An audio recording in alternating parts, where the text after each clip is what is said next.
welcome back my subscribers. Today I'm going to be talking about hobbies, specifically the ones that I had when I was first starting out.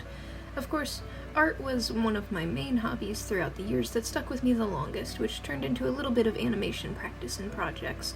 But to start it all off with, I had bounced from hobby to hobby, and I still do some side hobbies like knitting and felt crafting here and there.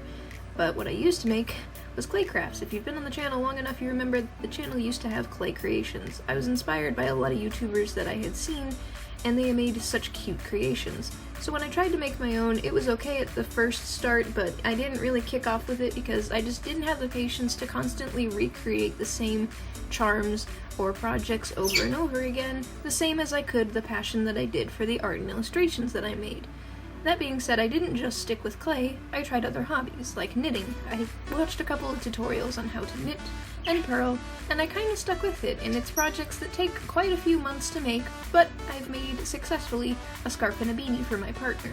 And other hobbies that I had picked up was felt crafting because I absolutely love seeing these little tiny plushies, and it didn't help that I became addicted to watching Kasey if you know her channel's Felt Creations. She has an entire video of her time-lapsed ornaments.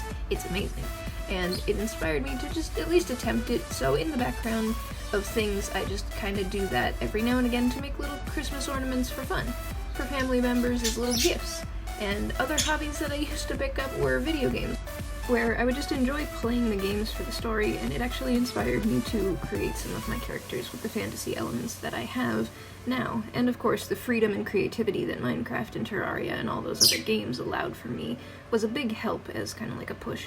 And of course, my art hobby, the one that I've had for the longest that I've stuck with and am trying to adapt to animation, has been something that has been a long process of growth and kind of like self-encouragement and harsh criticisms from myself.